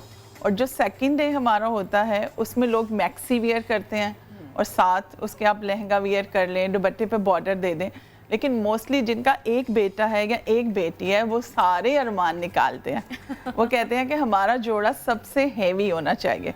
कुछ लोग बहुत हैवी ब्राइडल पहनते हैं, कुछ लोग मीडियम पहनते हैं, कुछ लोग बहुत सिंपल पे जाते हैं। लेकिन चमक धमक तो मस्ट है। मेरा काम ही कोरे दबके का है, स्पेसिफिक काम है मेरा। और जितना हैवी ड्रेस होता जाएगा उतना महंगा भी होता जाएगा। और ना महंगा तो हो ही जाता फिर। लेकिन अगर साढ़े को लोग आते ना तो ऐसी उन्होंने बजट अच्छी चीज बना के देने। क्या बात है, क्या बात है। आप पूरी कोशिश करती हो? मेरी पूरी कोशिश होती है कि मैं उनके बजट में, जैसे आप डॉक्टर के पास जाते हैं और बताते हैं यार यहाँ पेन है या यहाँ कान में पेन है, तो उसकी मेडिसिन मिलती है। और आप लोग पहले पेन लोकेट करते हैं। अच्छा, चाहिए क्या है इसको, बजट क्या होगा? बजट क्या होगा? हम लोग इजी कहते हैं कि आप हमें आराम से बताएं कि आपका क्या बजट है। बेसिकली मैं बनाती ही प्योर पे सारा काम हूँ, मेरा कोई भी सेमी प्योर पे काम नहीं बनता, क्योंकि लोग मोस्टली यही कहते हैं कि यार इतने पैसे खर्च कर रहे हैं तो हम लोग नज़र आएँ। इसके अलावा जो सास है, नंद है, बहन है, सभी के ड्रेसेस जो हैं वो उनको भी एक थीम चाहिए होता है। जैसे मायो मेहंदी का अलग थीम है, आपका बारात का अलग थीम है, वलीमे का अलग थीम है, तो फिर सबके ही कपड़े डिज़ाइन कर रहे होते हैं हम लोग। लेकिन हैवी पे लोग ज़्यादा चाहते हैं, बिकॉज अगर मैं अभी अपने डिज़ाइन दिखाऊंगी तो लोग हैवी जोड़े पसंद करते हैं। शादी अभी वो भी देखते ना, आप की थोड़ी सी कलेक्शन भी देखते हैं। मुझे ये बताइएगा, बहुत गर्मी है, मौसम ऐसा है, तो क्या मौसम की मुनासिबत से लोग कपड़े डिज़ाइन करवा रहे हैं, कलर्स का इंतखाब कर रहे हैं? बिल्कुल बिल्कुल, मौसम की मुनासिबत से हम लोग कलर्स डिज़ाइन करते हैं। सर्दियाँ हो तो बहुत शार्प कलर्स पे लोग जाते हैं, लेकिन अगर बारात है तो टिपिकल लोग रेड ही पसंद करते हैं, गर्मी हो या सर्दी हो। बारात पे लोग जो है वो रेड ही लाइक करते हैं। अभी भी रेड हो गया, मरून हो गया, और थोड़ा सा ब्रेकअप करना हो तो दुपट्टे को आप रेड कर लें, शर्ट गोल्ड कर लें। लेकिन लहंगा हमेशा रेड ही लोग प्रायोरिटी देते हैं, सिर्फ शर्ट का कलर चेंज करते हैं। और वलीमे पे आप पेस्टल कलर्स पे चले जाते हैं। और रमज़ान में तो आपको पता है शादी होती नहीं है, और ईद के बाद ही सारी शादियां हैं, तो मौसम थोड़ा सा चेंज हो जाता है। लेकिन हमारा बनता ही प्योर क्रिंकल पे काम है, तो that is a very soft fabric, you can wear winter, You can her wear season में वो चल summer, जाता है। हर बस मुझे season ये में भी चल बता दें जाता कि जिस तरह आपने कहा कि लाल कलर ही पसंद किया जा रहा है जी। For first day, but second day के लिए आपने कहा पेस्टल कलर, लेकिन हर साल ना एक कलर होता है जो कि लगता है यार कि हर किसी की ख्वाहिश इस कलर की है। फोन कलर बहुत इन होता है। ओके, फोन कलर इतना लोग पसंद करते हैं फॉर वलीमा, बट उसके साथ पर्पल दुपट्टा ले लें, डार्क ग्रीन ले लें, जैसे जैसे किसी की ज्वेलरी के साथ भी लोग मैच करते हैं। जैसे अम्मा ने ज्वेलरी बना के रखी हुई है तो फिर लोग कहते हैं कि यार ये वाला कलर हमारे ब्राइडल में आना चाहिए। लाइट पीच हो गया, पिंक हो गया, इस पे लोग ज्यादा चाहते हैं। देखें कपड़े चल के, जी जी जी, देखे देखे चले। ये ना सटिंग पार्ट होता है। बातें सारी की सारी अपनी जगह और उस सब के साथ में कपड़ों की कलेक्शन अपनी जगह। ब्यूटीफुल। प्लीज थोड़ा सा क्लोजअप भी करके दिखाएं। मैम इस तरफ आ जाइए आप बल्कि इस टेबल के बैक पे चले जाएं। अच्छा मैं आपको बता जिसका हमने जिक्र सुना। ये वाला कलर है ना आजकल। दिस इज मुझे वेरी, फैब्रिक भी बहुत अच्छा लग रहा है। This is a cotton net shiny, लेकिन कुछ लोग दिस इज अ माथा पट्टी ना, इसका ये माथा पट्टी है। ओके अब इसको ये देखें, हमने कॉर्नर्स भी दिए हुए हैं, वो माथा पट्टी है ना। अब उठा लेते हैं, थोड़ा सा उठाना पड़ेगा, खोल लेते हैं थोड़ा सा। आप हमारी हेल्प जी जी क्यों नहीं। थोड़ा सा अवेयरनेस। मैं तो गिरने लगा था, इतना भारी है। अच्छा इधर से दिखाना है। अच्छा ये देखें, ये है माथा पट्टी, इसके हमने कॉर्नर्स भी दिए हुए हैं। ठीक है। अब इसकी ये जो फ्लावर्स हैं देखें कितने बारीक और खूबसूरत बने हुए हैं। और ये हमने इसका हल्का से इसमें छानवी, और इसमें हमने थोड़ा सा जो बैक पे बॉर्डर आता है थोड़ा सा चेंज दिया है। इसमें हमने सारे डायमंड्स और थोड़ा सा चेक बनाया। इतना कुछ आपने इस दुपट्टे पे लगा दिया, और जब ये दुल्हन के सर पे सेट करेंगे इतना भारी दुपट्टा, फिर अब समझ आ रही है मुझे सारे शौहर अपनी बीवियों के सर क्यों दबाते हैं, फिर सर दर्द करेगा इतना भारी दुपट्टा लेके। और अब जैसे क्लाइंट, अब देखें इसका जो लहंगा है, मेरे ख्याल में मैं किसके साथ लगा के दिखाऊं लहंगा। लहंगा इसका देखें, अगर दुपट्टे की समझ आ गई है। अब ये देखें लहंगे पे हमने पैनल्स भी दिए हुए हैं, ठीक है, बॉर्डर भी दिया हुआ है स्कैलफ में, और इसमें हमने मोटिव्स भी दिए हैं। और ये रेशम का काम है। This one is a French knot, this is diamonds कोरा दबका, लेकिन ये लाइफ टाइम वारंटी है, ब्लैक नहीं होगा। सबसे पहले लोगों को यही शिकायत होती है कि ब्लैक नहीं हो। तो उसके टिप भी दे दें, अभी बात चली रही है कि कपड़ों को इस्तेमाल करेंगे, अपने फंक्शन में पहन लिया, अब कैसे रखें कि वो खराब ना हो, कोई पेपर स्पेसिफिकली आता है उसके लिए आप लोन का फैब्रिक ले लें, उसमें पैक करें और परफ्यूम यूज नहीं करें। परफ्यूम यूज करेंगे तो इट विल गो ब्लैक, ये ब्लैक की तरफ जाना शुरू हो जाएगा। आई यूज डायमंड्स विदाउट क्लिप। अब देखें मैंने एक डायमंडी लगाया, उसके साइड पे भी देखें मैंने दबका सिया हुआ है। तो बहुत सारी वैरायटीज होती हैं जो कि क्लाइंट को अच्छी लगती हैं, हम लोग बताते हैं, खूबसूरत है। और अब देखें इसका बैक भी कितना हैवी है, थोड़ा सा आप है तो हैवी। देखा, हाँ हेल्प चाहिए आपको मेरी इतने भारी भारी झोले उठाने में। फ्रंट बैक ही हमने इसका बहुत हैवी बनाया हुआ है। अब इसको हम लोग क्या है कि अगर आपने इसको फॉर बारात बनाना है तो आप इसका बारात का बना लें, और अगर आपने इसको लाइट कलर रेड करना है तो आप रेड कर लें। अभी मैंने कनाडा इसी ब्राइडल को भेजा, वो मैंने रेड पे बनाया, red blue and fawn, 3 tones. बहुत खूबसूरत माशाल्लाह लगा, बहुत ही प्यारा। तो कलर्स आप चेंज कर सकती हैं, फैब्रिक ये नहीं चाह रही हम फैब्रिक भी चेंज करते हैं, और इसको हम आपके बजट में भी कर देते हैं। ज्यादा अच्छा क्या होता है कि आप प्योर पे काम करें या कॉटन नेट पे काम करें with respect to? It is a pure cotton net, jamawar, chiffon, इस पे सब पे काम अच्छा लगता है। यानी पायदार भी रहेगा, पायदार भी रहेगा, और आप ये देखें कि ये काम जो है थोड़ी प्लेन शर्ट के साथ नहीं, स्टिक नहीं होगा। अब मैं इसका शर्ट, ये अच्छी बात थी, ये नजर आ रहा है जी जी। अब मैं इसका शर्ट दिखा दूं आपको। जी जी please. This one is a shirt. Oh तो बहुत प्यारा है और बहुत सारे काम यानी ये भी हैवी। अब मैं अपने साथ लगा के जब हम लाइट कलर पे जाएंगे तो फिर हमें काम तो भरना पड़ेगा, है ना? नहीं, अगर आप इसको रेड पे लेके जाना चाह रही हैं तब भी ये अच्छा लगेगा, ब्लू पे लेके जाएंगी तब भी अच्छा लगेगा। ये कलर्स ऐसे हैं कि हर कलर पे अच्छा लगेगा। और इसकी स्लीव्स देखें, ये भी हमने हैवी दी हुई हैं। और अगर लोगों का बजट नहीं है तो फिर हम लोग बोलते हैं कि इसका बॉर्डर दे दें, this one you will skip, ठीक है, ये स्किप कर दें। और अगर इसकी इसी डिज़ाइन की आप मैक्सी बनाना चाहें तो दे विल लॉन्ग टोटल पूरी मैक्सी आपकी बन जाएगी। प्यारा लगेगा। एक डिजाइन को आप 10 डिजाइन में कन्वर्ट कर सकते हैं। क्या बात है ना, ये आपने बिल्कुल बिजनेस ट्रिक अपनी हमें खोल के बता दी। अच्छा, मुझे ये जो ये वाले ड्रेसेस है ना, मुझे इनके बारे में थोड़ा सा क्विकली बता दीजिए। तो बहुत प्यारी टॉप है। ये बिल्कुल हमारे लेटेस्ट अभी के डिज़ाइन है। ये हमने नेट पे बनाया हुआ, देखें नेट इज़ वेरी इन ना। इसमें हमने सारी ये सिरोज की थ्रेड, ठीक है, क्रिस्टल्स, कोरा दबका, लेकिन इसकी भी वारंटी है, ब्लैक नहीं होगा। इसके साथ आप लहंगा वियर कर सकती हैं। जैसे आप बहन है, आपके भाई की शादी है, तो आपको ये ड्रेस पसंद आ रहा है तो हम आपको ये डिज़ाइन करके देंगे। This one is a for family, this is a bridal. I have lot of designs but मैं एक ही ब्राइडल लेके आई हूँ, और इसी को आप ब्राइडल में भी कन्वर्ट कर सकती हैं। जैसे यही मोटिव्स आप ब्राइडल पे ले सकती हैं और ये पूरी शर्ट बना लें, और यहीं से मैं आपको दुपट्टा भी डिज़ाइन कर दूँगी। तो ये ब्राइडल भी बन सकता है। ब्राइडल भी बन सकता है, दुल्हन की चॉइस के ऊपर जी। और ये दुल्हन की या दूल्हे की बहन के कपड़े भी हो सकते हैं। जी बिल्कुल बिल्कुल। ये दुल्हन की बहन पहन सकती हैं, या आपने किसी को गिफ्ट करना है ससुराल में, सास को, या इस तरह से तो आप कर सकती हैं। और वो नेक्स्ट वन, अच्छा, तो ये भी बहुत है। थैंक यू यार, थैंक यू सो मच। ये हमने डार्क ब्लू पे दिया हुआ है, ठीक है, डिफरेंट सा है इसका। और इसकी हमने देखे थोड़ी सी टेल दी है बैक पे ना, और फैब्रिक भी हमने डिफरेंट, यही वाला काम है। ये बैक इसकी हमने थोड़ी सी डिफरेंट दी हुई है। सारा टोटल सीक्वेंस का काम है। अगर आपको टेल नहीं चाहिए तो आप इसको स्ट्रेट शर्ट भी बना सकते हैं। नहीं, टेल के साथ ये गजब लग रहा है मुझे। लोअर बताएं इसके साथ क्या होगा? आप इसके साथ लहंगा पहन सकती हैं, स्ट्रेट पैंट पहन सकती हैं, प्लाजो पहन सकती हैं, जैसा आपका ओकेजन है, कि बहुत हेवी है। अच्छे लगेंगे, उसमें टेल थोड़ी एनहांस होगी, पता लग रहा होगा। वो डिपेंड करता है क्लाइंट पे। अब इसके साथ आप दुपट्टा डार्क ग्रीन भी ले सकती हैं, पिंक भी ले सकती हैं, सेम भी ले सकती हैं। ठीक है, वो दोनों ड्रेसेस भी काफी अच्छे हैं। मुझे थोड़ा सा बताएंगे वो जो लास्ट वाला उसका बजट क्या हो सकता है? इनके भी कलर्स आप चेंज कर सकती हैं। ओके। ये प्योर शिफॉन पे बना हुआ है।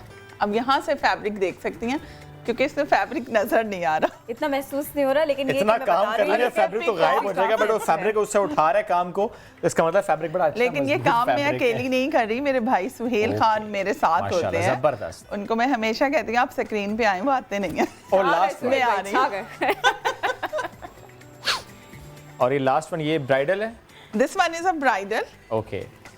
और पार्टी वेयर भी बना सकते हैं। जैसे कि ये दुपट्टे पे आप चारों तरफ बॉर्डर दे दें, ये वाला, ठीक है। फ्रॉक आप ऐसे ही कर लें, या लंबी मैक्सी इसको कर लें। फिर ये थोड़ा काम जो है वो नीचे तक जाएगा। जाहिर है जब लॉन्ग होगा ये इस तरह से लॉन्ग मैक्सी जाएगी, तो फिर बहुत इसका काम नीचे तक जाएगा। और अगर मैक्सी के साथ आप मैक्सी बना रहे हैं, दुपट्टा बना रहे हैं, तो फिर ऑफ कोर्स इसके साथ चूड़ीदार जाएगा। कोई भी चीज सिलेक्ट करें अपने हिसाब से। और इसमें ये सारा हमने थ्रेड वर्क दिया हुआ है। ये सारा कोरा दबका है, ये फ्रेंच नोट है। देखें इसके फ्लावर्स कितने खूबसूरत हैं, बहुत डिटेल्ड, बहुत प्यारा आपने दिखाया भी, समझाया भी हमें। ज़रक़ा, बहुत शुक्रिया आप हमारे साथ। Thank you so much. बहुत प्यारी आउटफिट्स थी जो आपने हमको बताई। तो भाई ईद तो हो गई है, और इसके साथ साथ ये भी याद रखिएगा शादी सीजन आ रहा है, अच्छा तैयार होना है, प्यारा लगना है। यस, हम लेंगे ब्रेक, दोबारा हाजिर होते हैं एक अहम मौजू के साथ। रहिए नया दिन के साथ, यानी ईद की इन खुशियों के साथ।